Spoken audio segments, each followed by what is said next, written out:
যারা জনগণের কথা বোঝে এবং তাদের উপলব্ধি করেন। দু একটা লোক যদি মনে করেন আমি ক্ষমতায় আছি বলে, আমার ভাবতে আশ্চর্য লাগে। সব এজেন্সি হয়ে গেছে পুরো গদি মিডিয়া। আমি তো সাংবাদিকদের দোষ দিই না, তাদের কোনো দোষ নেই। আপনাদের এআইআরকে তো ফিট করে দেয়, যা বলে যায় তাই ব্রিফিং করে দেয়। আমি বলছি না আপনারা সাংবাদিকরা খারাপ, আপনাদের মালিকরা নিজেরা বিকিয়ে গেছে, তাদের আমি দোষ দিই না। কারণ তাদের সিবিআই, ইনকাম ট্যাক্স, ইডি সব ভয় দেখে। এত ভয় পান কেন? আমাদের 400 নোটিশ পাঠিয়েছি। জাস্ট ইলেকশনের এসআইআর শুরু হয়েছে আর ও অনেক নোটিশ আসবে। আমি 400 কেন? তুই সরি, আমি এটা উইথড্র করছি, এটুকু বাদ দেবেন আশা করি এডিট করে, যে তুই আমাদের মানে তোমরা আপনারা বাবু মহাশয়েরা, ভালো ভাষায় বলছি, আপনারা একটা কাজ করুন,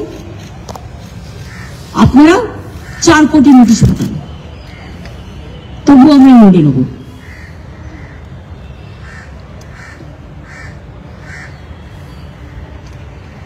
এদের জন্য ধিক্কার দেওয়া ছাড়া আমার আর কিছু নেই।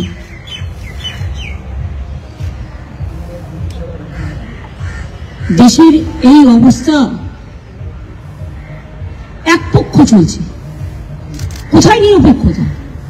এক পক্ষ, পক্ষপাত দুষ্ট। যারা ভাবছে আজকে ক্ষমতা আছে, কাল থাকবে না তোমরা।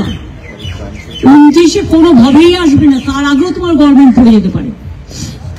গুজরাটেও মারা গেছে বিএলও, মধ্যপ্রদেশেও মারা গেছে বিএলও, রাজস্থানেও মারা গেছে বিএলও, কেরালাতেও মারা গেছে, তামিলনাড়ুতেও মারা গেছে, বাংলাতেও মারা গিয়েছে। তাদের দাবি তো ন্যায্য এবং সঙ্গত বলে আমি মনে করি। 48 ঘন্টা বসে থাকতে হলো বিএলওদের, শুধু তাদের কথাটা একটু জানাবার জন্য। এত অমানবিক। আমি তো কালকে রাস্তায় আসছিলাম, আমার গাড়ি দাঁড়িয়ে কিছু লোক কিছু কথা বলতে চাইছিল, আমি তো দাঁড়িয়ে কথাগুলো শুনলাম এবং সঙ্গে সঙ্গে তাদের যা যা প্রয়োজন সবটাই করে দিলাম। তো এইটুকু কথা শুনতে 48 ঘন্টা লাগলো। এত কিসের অহংকার? আজকে আমাদের তৃণমূল কংগ্রেস এত বড় একটা পার্টি, আমাদের 29 জন লোকসভার এমপি প্লাস আমাদের 13 জন আছে রাজ্যসভার এমপি। আমরা একটা এমপি ডেলিগেশন 10 জনের করেছিলাম ইলেকশন কমিশনকে পাঠানো, বলছে 4 জনের বেশি মিট করবো না। কেন?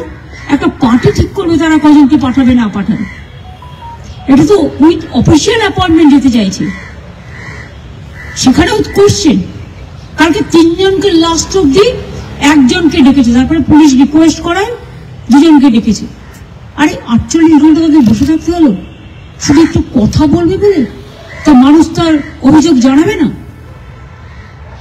বিএলওরা আজকে মারা যাচ্ছে, বিএলওদের আজকে তারা তাদের সার্ভার কাজ করছে না, আপলোড করতে পারছে না, কোনো প্ল্যান উপায়ে কিছু হয়নি। আমরা বলছি 3 বছর সময় নিয়ে করো, আমাদের কোনো আপত্তি নেই। তুমি 3 বছরের কাজটা 2 মাসে কি করে করতে পারো? এখন চাষের মরশুম, একদিকে চাষিরা মাঠে আছে, অনেক লোকজন কাজে বেরিয়ে যায়। আপনারা সাংবাদিকরা বলুন না, আপনারা সকালে বেরিয়ে আসেন, রাতে বাড়ি যান, তো আপনার বাড়িতে কেউ গেল, গিয়ে পেল না, আর এনিমিনেশন ফর্ম দিয়ে দিলাম বাড়িতে, মানে এটা নয়। আমি তো প্রেস কনফারেন্সের এটা দেখলাম, কোথাও কোথাও দেখেছি 115%। 115 এটাও তো রং। কারণ কি টোটালটাই গায়ের জোর চলছে। বিহার জ্বলন্ত প্রমাণ। কাজে আজকের এই দিনের পবিত্র দিবসে আমরা আম্বেদকরের কনস্টিটিউশনটাকে মেনে নিয়ে চলবো, বুকে নিয়ে চলবো এবং মাথায় নিয়ে চলবো। আমাদের যা গাইডেন্স দিয়ে গেছে আমাদের স্বাধীনতা আন্দোলনের মহান নেতৃত্ব, যারা দেশ গড়েছেন, ভারতবর্ষকে স্বাধীন করেছে, আমরা তাদের গাইডেন্স মতো চলব, আমরা বিজেপির গাইডলাইন্স মতো চলব না। এটা খুব পরিষ্কার। আমি এটুকু বলে গেলাম।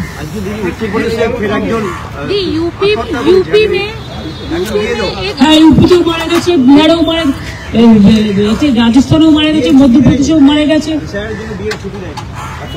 সেই তো কত হচ্ছে। আমি তো সেটাই তো কালকে বলতে গেছিলাম যে আত্মহত্যা করবেন না, কারণ একটা জীবন অনেক দামি। অমূল্য জীবনগুলো ফুরিয়ে যাচ্ছে। আর এই যে একটা মায়া নেই, 48 ঘন্টা লাগলো খুদে নেতাকে, খুদে কুর্সিবাবু 48 ঘন্টার মধ্যে বসিয়ে রাখলেন বিএলওদের। এদের টাইমটা নষ্ট হলো না?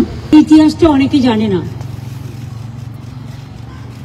আজকে যখন গণতন্ত্র বিপন্ন, ধর্ম নিরপেক্ষতা বিপন্ন, সার্বভৌমত্ব বলবো না আমি দেশের ব্যাপার, কারণ আমি চাই আমার দেশ ভালো থাক, মানুষের ভোটাধিকার নিয়ে, নাগরিকত্ব নিয়ে স্বাধীনতার এত বছর পর কোশ্চেন তোলা হচ্ছে।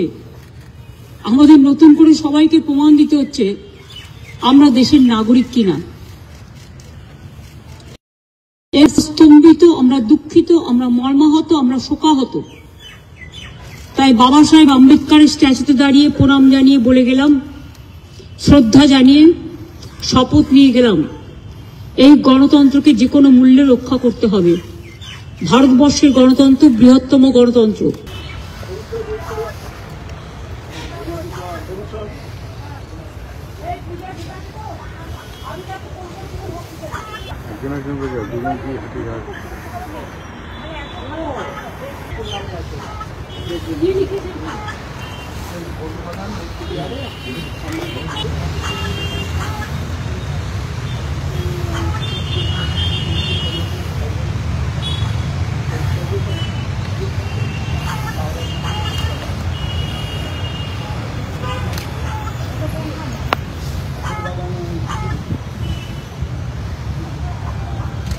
যারা জনগণের কথা বোঝে এবং তাদের উপলব্ধি করেন, দু একটা লোক যদি মনে করেন আমি ক্ষমতায় আছি বলে, আমার ভাবতে আশ্চর্য লাগে। সব এজেন্সি হয়ে গেছে পুরো গদি মিডিয়া।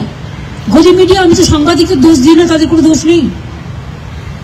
আপনাদের এআইআই তো ফিট করে দেয়, যা বলে যায় তাই ব্রিফিং করে দেয়।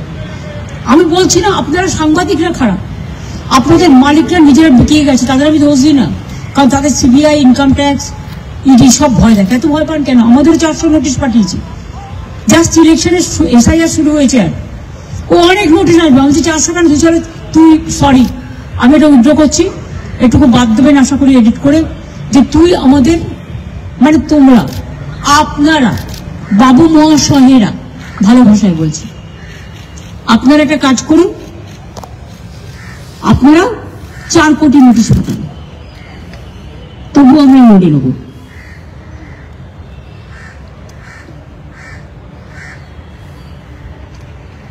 এদের জন্য ধিক্কার দেওয়া ছাড়া আমার আর কিছু নেই।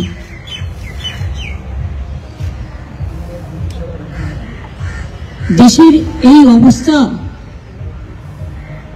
এক পক্ষ চলছে,